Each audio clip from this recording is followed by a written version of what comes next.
voudrais rassurer les populations que les FDS assument leur rôle de traque des groupes armés terroristes qui refusent l'offre de dialogue du chef de l'État.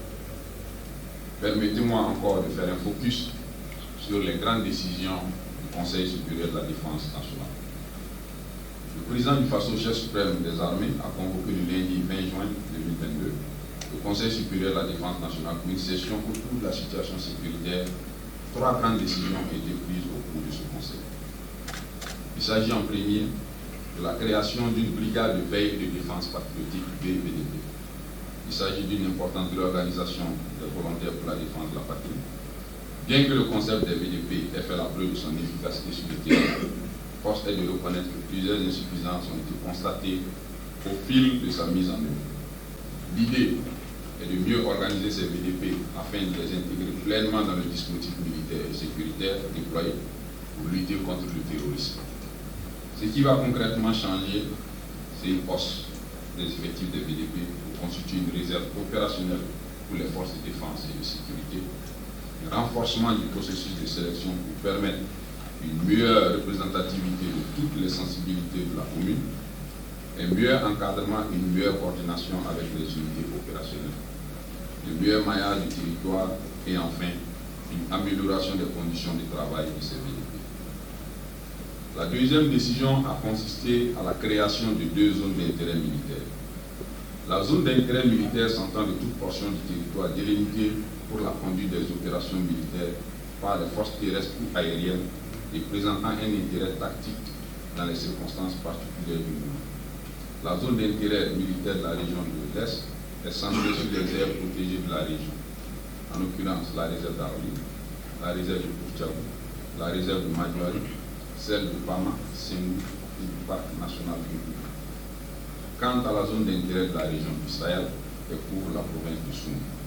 La dite zone est ainsi délimitée au nord par la ligne frontalière Burkina Faso-Mali, à l'est par les localités de Soumbela, Gaskende, Oka et Souma, au sud par les localités de Souma, Filio et Damba, et à l'ouest par les localités de Tem et Olof-Tembe. Il y est interdit toute présence ou activité humaine au risque de s'exposer aux effets des opérations militaires qui seront conduites. Un délai de 14 jours sera accordé aux populations résidentes pour rejoindre des zones plus sécurisées. La prise de cette décision s'explique par un impératif de distinction face à une hybridité de la menace. Il est très important de distinguer les amis des ennemis, ce qui est un principe clé du droit international humanitaire. C'est pourquoi je voudrais inviter les citoyens, encore républicains, à évacuer ou éviter les dites zones. La troisième décision concerne l'interdiction de circulation d'engins motorisés dans les zones à fort défi sécuritaire. Il est décidé d'interdire pendant une période de 3 mois la circulation de motos de type Aloba, Salini et Fortune, ainsi que les tricycles à usage de transport de passagers dans les zones à fort défi sécuritaire. 8 régions administratives sont concernées par cette mesure. Il s'agit des régions de la Coupe du Monde, des Cascades, du centre-est, du centre-nord, de l'est, des hauts bassins, du nord et du Sahel.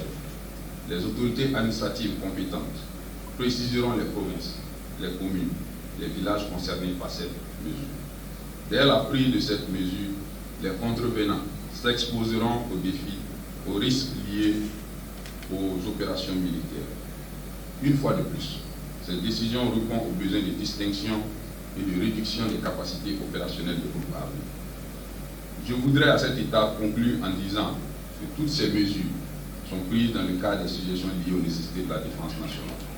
Nous comprenons qu'elles auront des conséquences désagréables sur les populations concernées.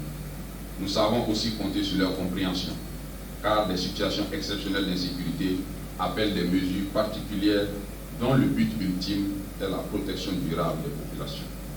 J'en profite encore pour réitérer l'appel à la collaboration des populations, car l'action militaire ne sera décisive que si les populations civiles prennent réellement conscience du rôle qu'elles ont à jouer dans cette guerre.